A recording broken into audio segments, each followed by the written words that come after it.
Boa noite. Que Jesus nos abençoe. Mais uma noite aqui com os meus irmãos. Quero agradecer o convite, a oportunidade do trabalho, sempre o acolhimento nesta casa tão abençoada que nos recebe, que nos afaga, né? Que a gente geralmente procura só quando precisa e ela não pede nada em troca, né?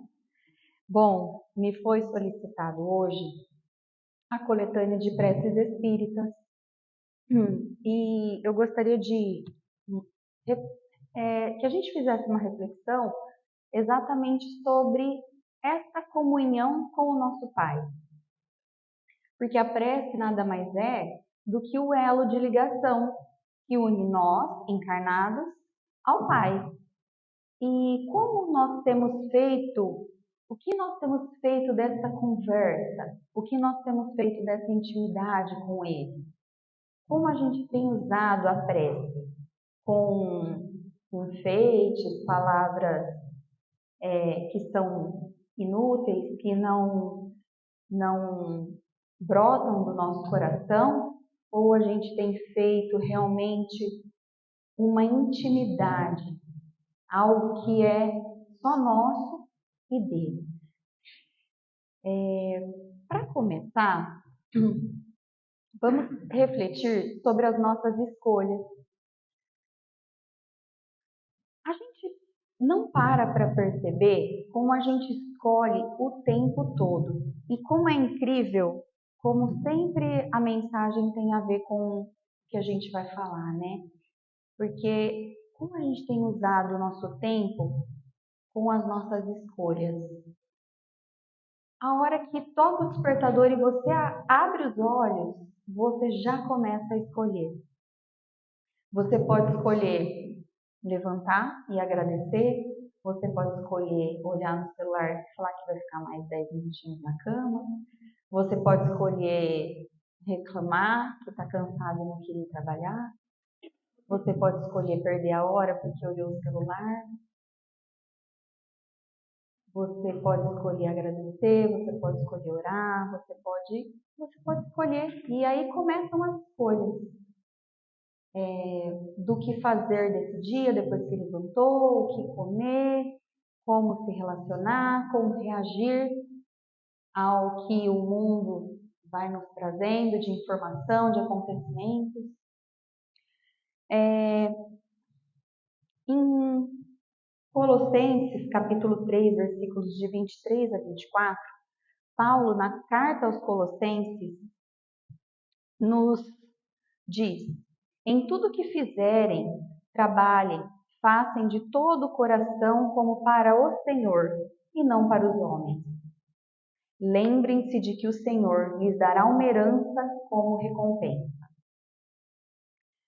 Quando ele diz a expressão de todo o coração, nós devemos agir de coração para Deus e diante da vontade dele. E como têm sido as nossas escolhas terrenas transcendendo para Deus? É sobre isso que a gente vai refletir. Porque diante de um mundo tão material, e não material à mesa, material, somos matéria. Temos sentimentos, temos coisas que a gente precisa realmente transcender ao nosso Pai para conseguir dominar. E cada um aqui de nós tem uma habilidade e foi criado para um propósito. Diante disso, a gente não deve pensar no propósito do outro ou pensar sempre em quem a gente admira. Nós devemos saber o porquê estamos aqui. E realmente já passou da hora da gente se fazer essa pergunta, porque quem vive sem um propósito realmente não vive. Simplesmente, uma vez eu escutei, vive sobre as escolhas fisiológicas. Agora deu fome, eu vou comer. Agora deu vontade de ir ao banheiro, eu vou ao banheiro. Agora é hora de tomar banho, eu vou... Mas e o que transcende essa necessidade fisiológica? Nós estamos conseguindo trabalhar as nossas habilidades transcendendo para Deus? Nós estamos conseguindo usar as nossas habilidades para o bem? Em Fonte Viva, no capítulo 48, tem intitulado Diante do Senhor. Emmanuel nos diz, através de Chico Xavier, não exijas que os outros enxerguem a vida através dos seus olhos. A evolução é uma escada infinita e cada um está no seu degrau. Contudo, ora, honra e reconhece os irmãos que cuidam dos velhos, dos jovens, que aprimoram o solo e os animais, que se devotam às crianças, que se dispõem a ajudar os doentes. Almejamos paz e união como uma árvore robusta e farta, mas só pelas raízes do entendimento a árvore da união fraterna pode sustentar-se. Quando nós temos aquele irmão que não nos compreende, que torna a nossa vida um pouco mais difícil, será que a gente consegue enxergar a parte boa dessa pessoa? Se nós começarmos a exercitar este lado e não só observar o que ela faz que nos incomoda tanto, observar o que ela de repente faz de bem. Porque eu penso que até um criminoso tem amor por alguém, né? Então, que os nossos desafetos nós consigamos olhar essa parte boa para pelo menos tirar da gente, porque a nossa luta é conosco mesmo, não é com o outro. E a gente tem que aprender a individualizar, porque quando a gente faz um elo de ligação com essa pessoa em pensamento, e muitas vezes a gente fica conversando, né, em pensamento, a gente faz realmente uma ligação, uma algema, e a gente não pode, porque esse tipo de vibração baixa toda a nossa imunidade e faz mal a gente mesmo.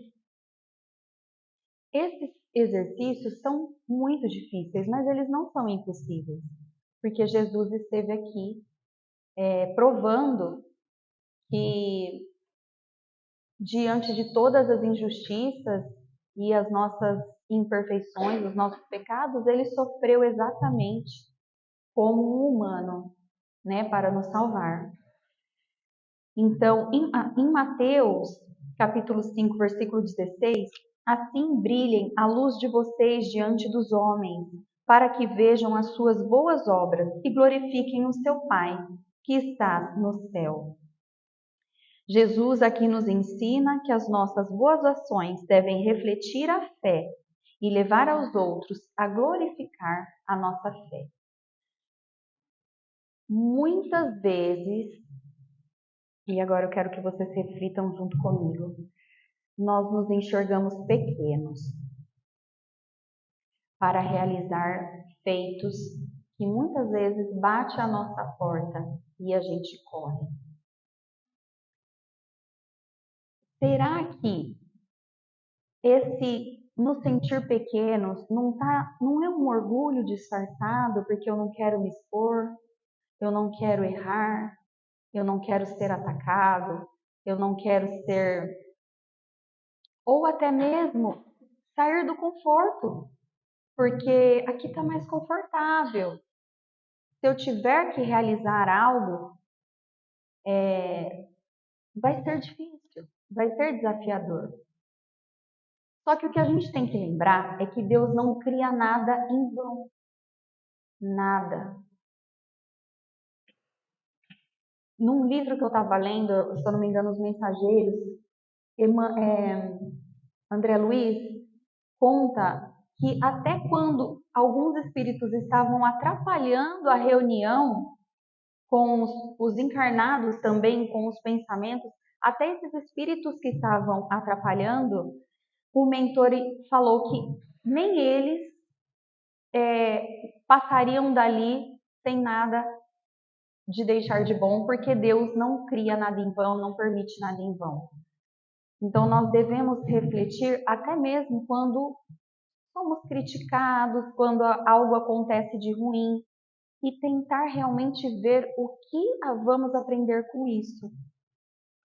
Quando a gente se sentir muito pequeno, que nós lembremos da chama de uma vela, que é extremamente frágil e pequena. Mas imaginem se aqui desse um apagão e eu conseguisse acender a chama de uma vela. Ela não faria um milagre? Ela conseguiria não só me ajudar, conseguiria ajudar todos que estão aqui. E incrível como a chama dessa vela é tão frágil que um simples sopro pode apagá-la. Porém, até ela pode sim ser muito útil na escuridão. Então, toda vez que a gente estiver em um lugar, que a gente consiga deixar alguma coisa boa, porque a gente sempre vai deixar alguma coisa e sempre vai levar alguma coisa. Em qualquer lugar que vocês estiverem, vocês sempre pegarão alguma coisa e deixarão alguma coisa. Que deixemos um pouquinho da nossa luz. Chico disse aqui, cada boa ação que você pratica é uma luz que você cria em torno dos próprios passos. Quando você faz o evangelho no lar, a gente sabe que a nossa luz vira um pontinho, a nossa casa vira um pontinho de luz. Esse pontinho de luz com certeza não só ilumina a nossa casa, como o nosso bairro. Quando a gente faz alguma coisa, quando a gente está se portando, está conversando, está agindo, sempre influenciaremos pessoas. E podemos influenciar para o bem e para o mal. Geralmente tem aqueles que não se afinizam muito conosco e aqueles que se afinizam. Então a gente vai sim conseguir iluminar sempre o caminho de alguém que Deus, em sua soberana justiça e bondade, encaminhará no momento certo ao seu caminho, para que você consiga, com o dom que Ele te deu, com a sua profissão, com o dom da palavra, com o dom do toque, com o abraço. Será que a gente não sabe abraçar? Será que a gente não sabe escutar ou falar? Alguma habilidade cada um sabe que tem. E não nos esqueçamos também que a doutrina espírita não diz que nós devemos alcançar uma coisa e estagnar. Somos uma doutrina evolucionista, então estamos em evolução. Então que saibamos também ser humildes e saber que essa vela qualquer sopro pode apagar. Então temos que trabalhar para que ela se fortaleça, assim como uma fogueira, que com o vento só vai aumentar. Como uma casa que se solidifica numa rocha e diante da tempestade não vai se derrubar.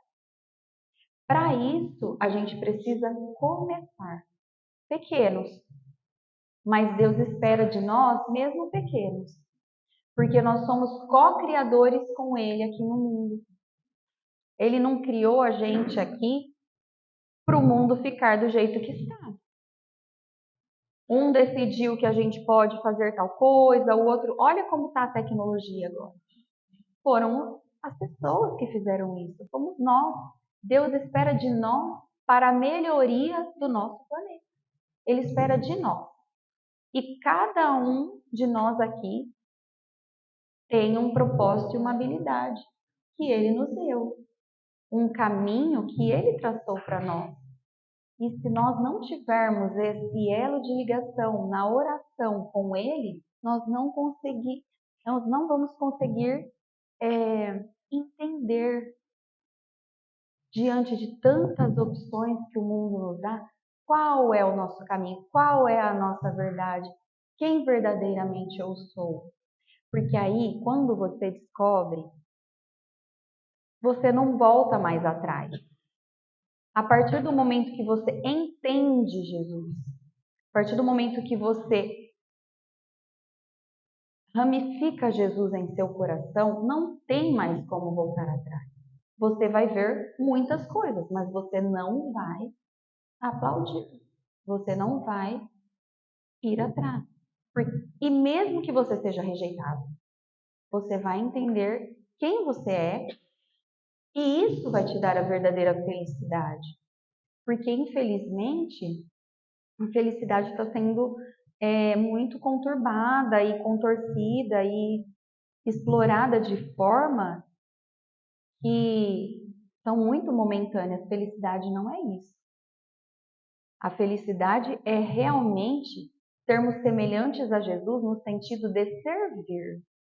E só servindo nos sentimos úteis, e só sendo úteis nos sentiremos bem conosco mesmo, diante das coisas ruins que vão nos acontecer, para nos tornarmos mais fortes.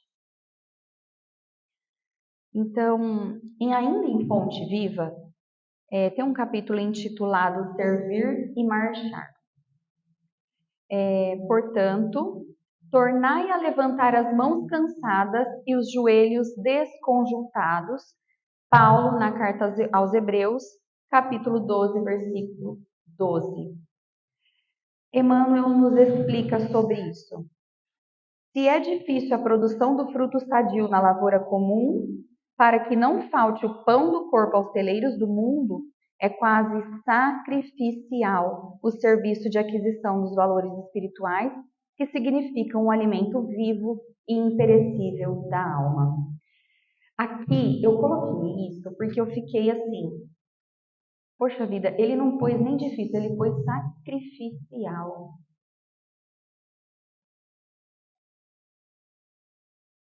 Não tem outro caminho a não ser sacrificar a nós mesmos para alcançarmos a verdadeira felicidade. Porque Jesus veio mostrar o caminho e ele mesmo se sacrificou, ele mesmo nasceu em uma manjedoura, ele mesmo não teve um emprego privilegiado e ele, que era rei, não veio para ser servido e sim para servir. E ainda aqui, para a gente já começar impactando, porque é lindo, mas é forte e vai mexer com o nosso coração. Emmanuel diz: nosso Mestre Jesus era o príncipe da paz e achava-se vencido pela guerra dos interesses inferiores quando se encontrava na cruz. Era o Salvador e não se salvara. Era justo e padecera de suprema injustiça. Jazia o Senhor flagelado e vencido. Porém, caíra na cruz, sangrando, mas de pé. Supliciado, mas de braços abertos. Relegado ao sofrimento, mas suspenso da terra. Rodeado de ódio, mas de coração içado, levantado de amor. Tombara, vilipendiado, ou seja, desprezado e esquecido, mas no outro dia transformava a própria dor em glória divina. Pendera-lhe a fronte, ensanguentada no madeiro, e ressurgia à luz do sol, ao hálito de um jardim. Ele salvou a muitos, e a si mesmo não pôde salvar-se.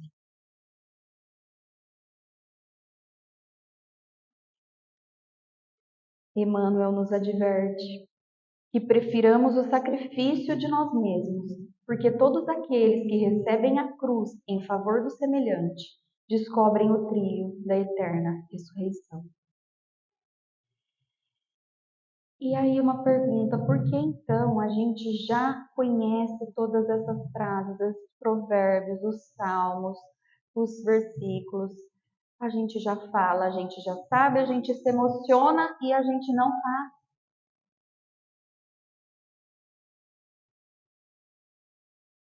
Porque a gente tem sim esta vontade no coração, mas as nossas mentes estão voltadas ainda para as coisas do mundo. A gente ainda quer impressionar o nosso vizinho.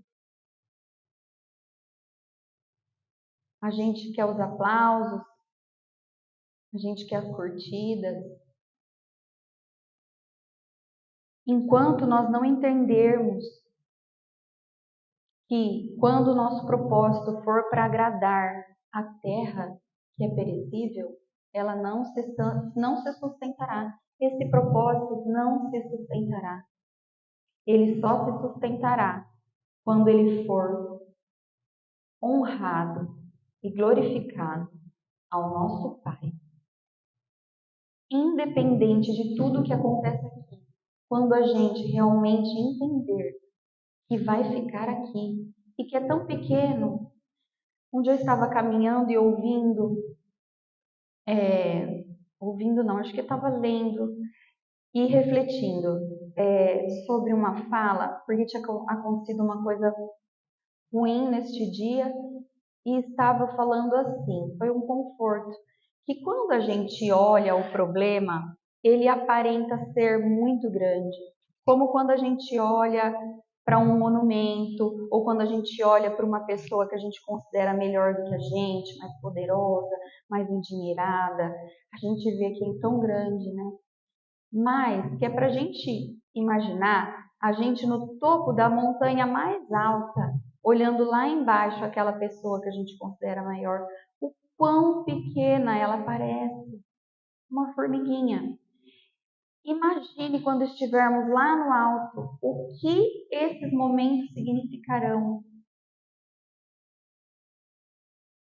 Quase nada. Só significarão mais um degrau na nossa escala evolutiva se soubermos reagir a ele da forma como Deus espera. Porque Deus só vai colocar nas suas mãos o que ele sabe que você é capaz de conseguir. Deus está dentro de você. Ele sabe de você, das suas dores, dos seus medos, dos seus sofrimentos, das suas dificuldades, dos seus vícios, das suas alegrias, mais do que você. Se nós não confiarmos, nós vamos patinar, patinar, patinar. Paulo, ele conhecera terríveis aspectos do combate humano na intimidade do coração. Mesmo assim, subiu ao mais alto apostolado com Cristo. Paulo sempre diz que ele tem uma receita para que a gente consiga alcançar a evolução, que é nunca olhar para trás. É toda a nossa energia que a gente despende discutindo, sozinho, no chuveiro. Essas energias que, sabe quando a gente tem um problema que a gente fica exausto? Se a gente soubesse canalizar essa energia para uma prece sincera, uma prece equilibrada, uma prece canalizada de boa vontade ao nosso Pai, que é puramente amor, a gente consegue simplesmente pensar em Jesus e nós vamos passar por isso. Nós vamos passar, porque tudo passa, até as alegrias. A nossa vida é uma montanha russa para todos. Ninguém tem privilégios na Terra.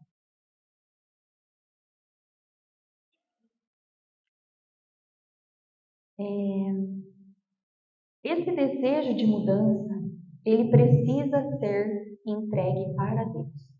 Então, como eu disse, se a gente for pensar em recompensas mundanas, se a gente for pensar em olhares e aplausos humanos, não vai se sustentar. E para isso é preciso coragem, assim como a gente lê nos romances e na história, os cristãos tinham que ter muita coragem em assumir: sou cristão, até hoje, né? Porque essa coragem muitas vezes vai exigir da gente que a gente se afaste de certas coisas que a gente já não agrada mais o nosso coração, porque graças a Deus a gente tem se conhecido melhor. Muitas vezes vai fazer pessoas se afastarem. Isso não é gostoso. Porém, a gente tem que sempre lembrar do nosso exemplo, que foi Jesus, que foi extremamente solitário. Ninguém o compreendia. E ele não desviou por conta disso, em nenhum momento. E a gente só vai conseguir isso a partir do momento que a gente verdadeiramente se conhecer. E aí, quando vem aquele momento em que acontece uma dificuldade na minha vida e eu oro e parece que Deus não ouviu.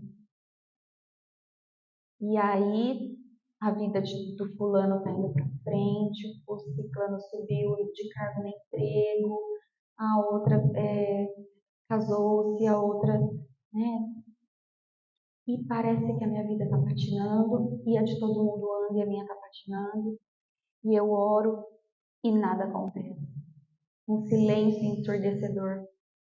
Parece que Deus foi lá no interruptor, apagou as luzes e você se vê numa escuridão enlouquecedora.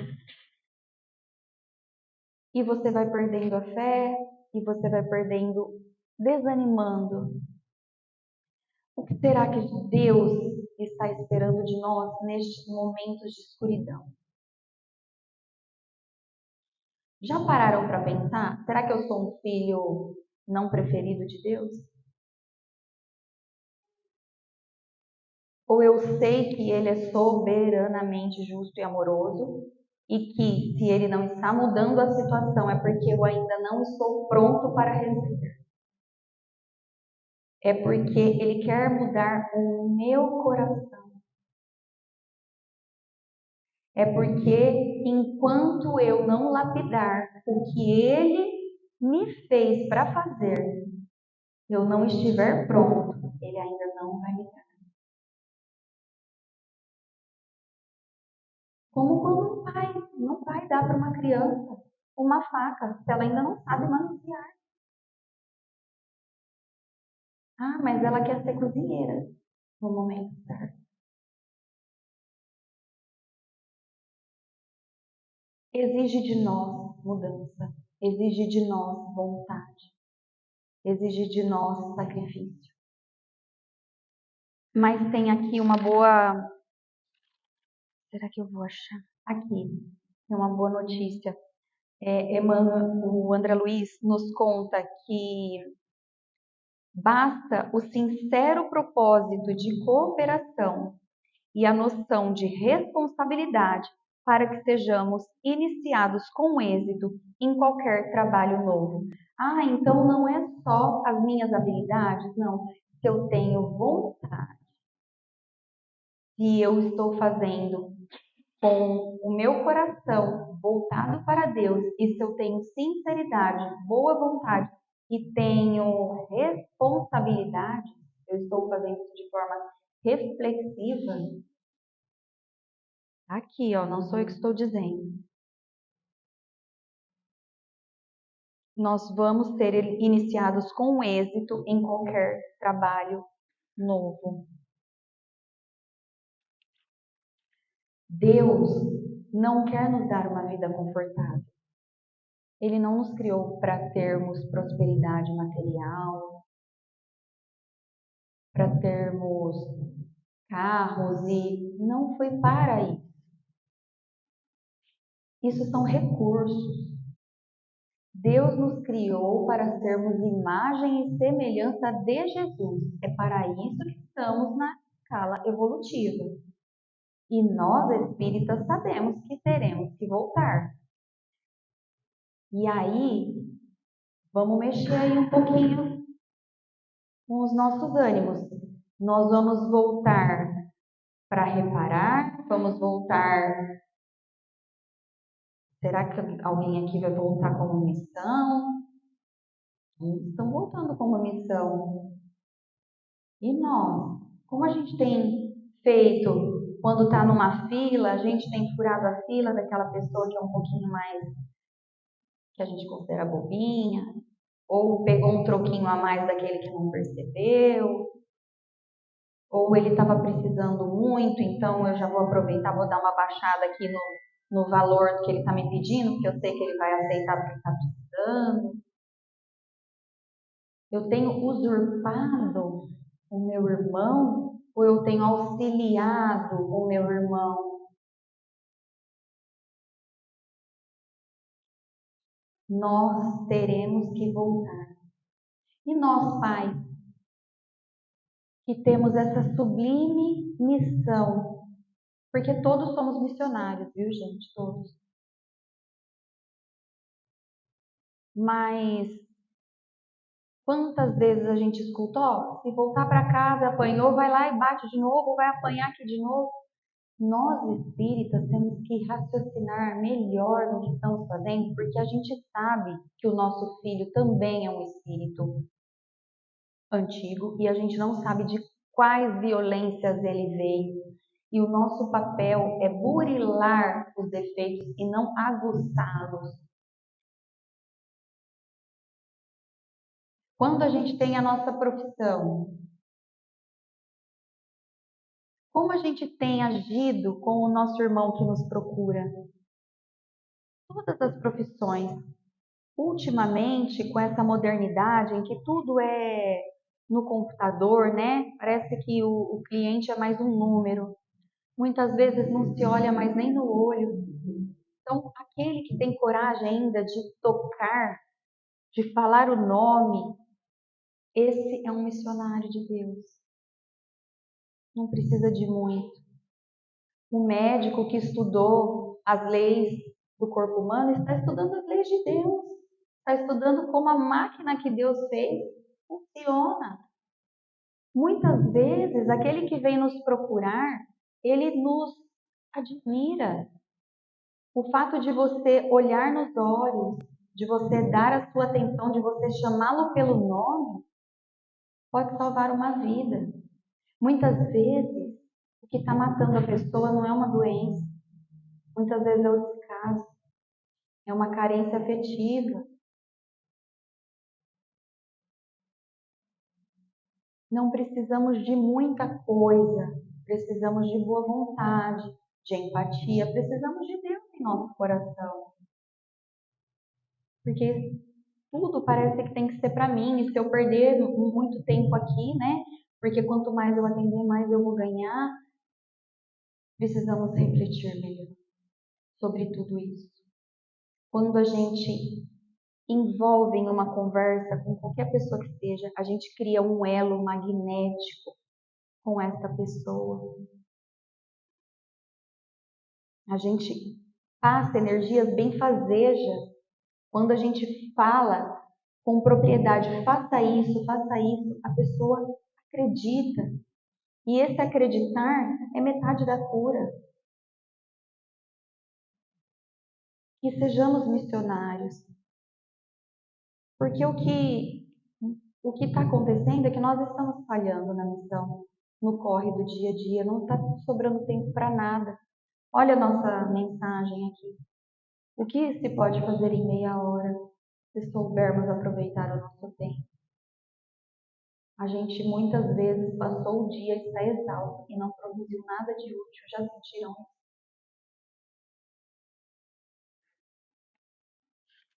Tem uma história, eu vou ler para vocês, vai fazer a gente refletir muito,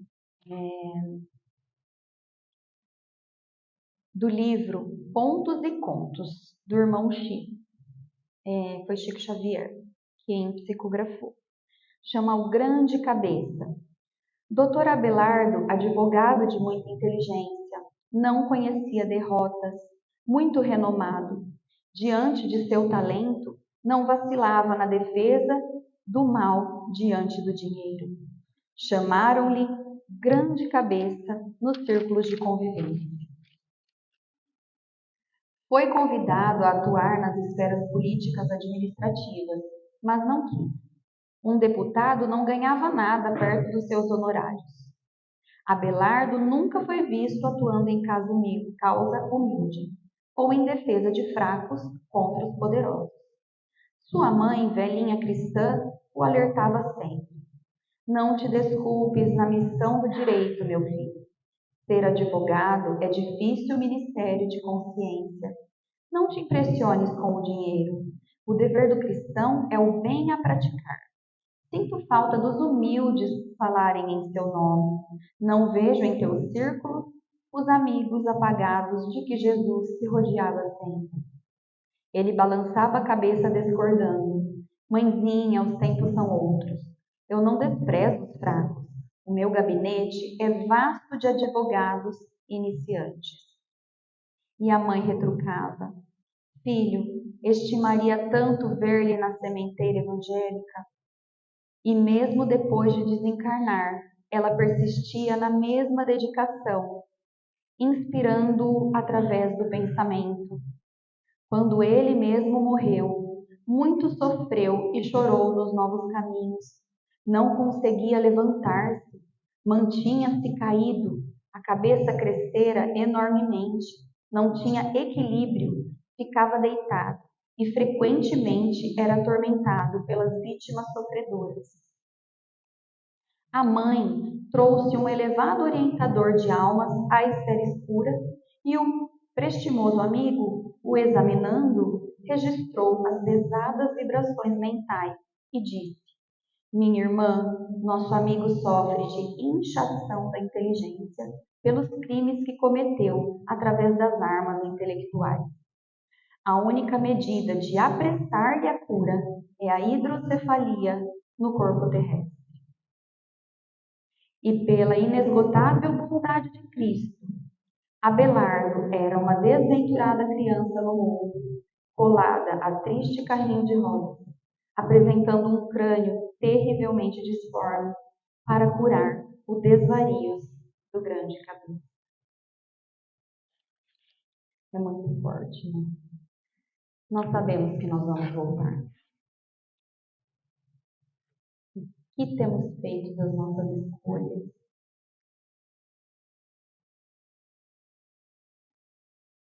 O que temos feito dos nossos defeitos para a nossa própria cura? O que temos feito do nosso convívio com o nosso irmão? Será que vale a pena? As nossas escolhas estão valendo a pena quando a gente pensa, vou ter que voltar. Dá medo?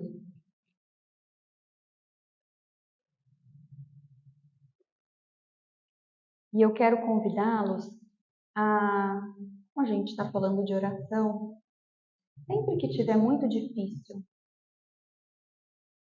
em casa ninguém ajuda, no trabalho ninguém te compreende, nos círculos de amigos você não sente tanta sinceridade, em tais lugares você é cancelado. Quando aquilo te fere, uma doença, chama Jesus. Chama Jesus como uma criança chama o seu pai. Você está lá recebendo as pessoas. Chama Jesus como seu convidado. Quando você tem pessoas na sua casa, você não vai falar tão alto, você não vai brigar, você não vai reclamar de lavar a louça, você não vai se irritar quando alguém derrubar o copo. Imagina Jesus te olhando naquele momento que você está reclamando. No mínimo, você vai se sentir envergonhado. Depois, ao imaginar aquela presença maravilhosa ao seu lado, você vai querer dar o seu melhor. E você vai se sentir fortalecido. Porque você sabe que Ele está lá do seu lado.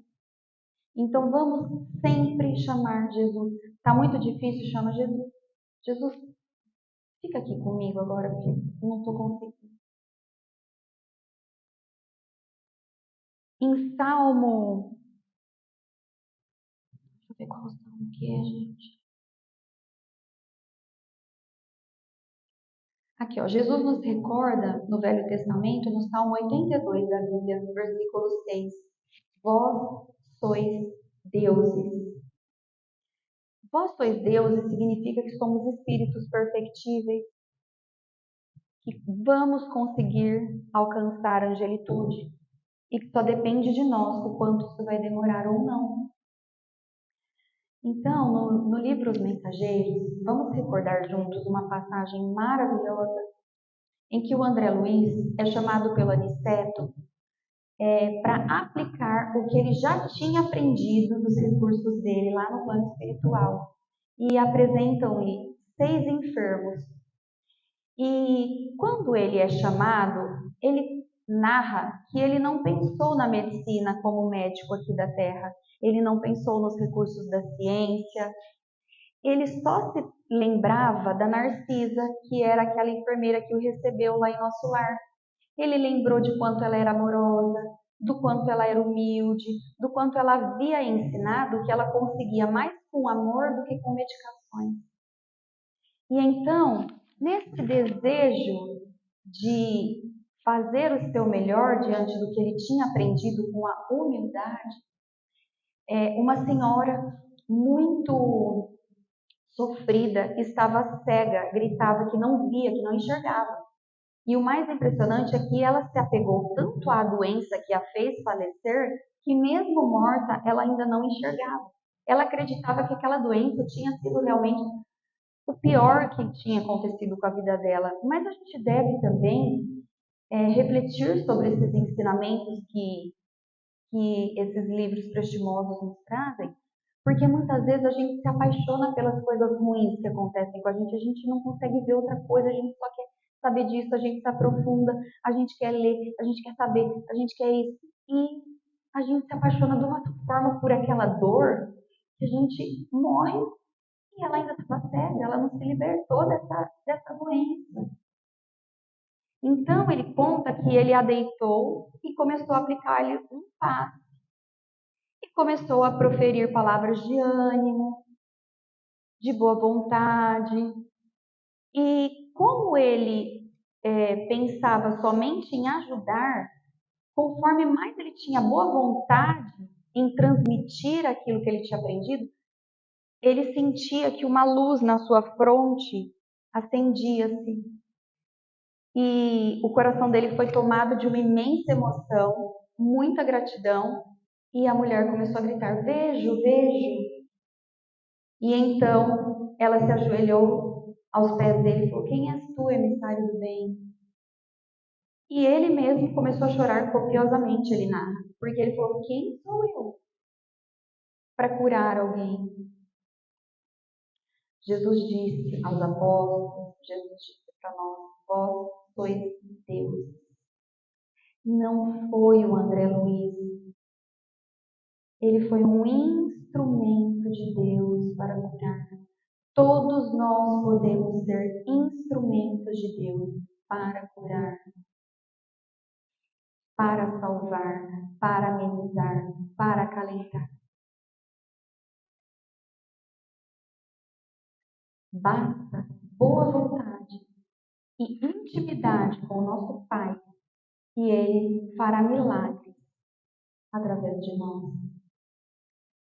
E neste momento, eles explicaram que a cura, André Luiz foi ajudado não pelos que estavam ali, mesmo ele em espírito. Ele tinha tão boa vontade que entidades tão elevadas que nem ele em espírito conseguia visualizar. Foram essas entidades que vieram ao seu socorro. Como a gente lê uma coisa dessa e acha que está desamparado? Realmente nos falta fé, como tantas vezes disse Jesus. Foi a sua fé que te curou. Só nos falta fé. E fé não é acreditar, fé é confiar. Porque quando você confia, você entrega a sua vida na mão da pessoa.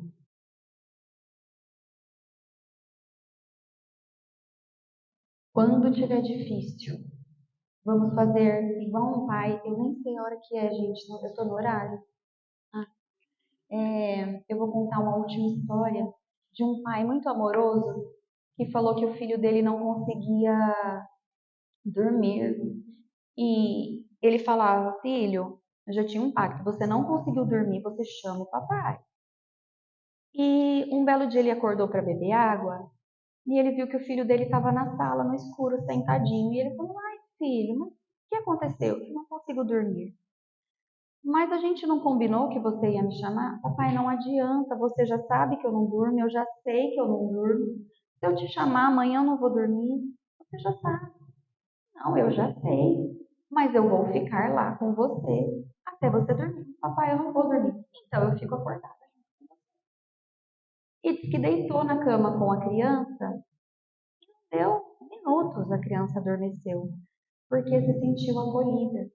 Então que a gente faça essa analogia dessa história simples com Deus. Ah, Deus já sabe. Eu não preciso. Ele está pedindo que a gente chame. Ele está esperando que você conte para ele. Ele precisa que você se abra. Ele sabe sim, mas ele está esperando que a gente abra, que a gente se exponha, que a gente se humilhe diante dele. Eu sei que eu tenho este defeito, Pai. Faça comigo.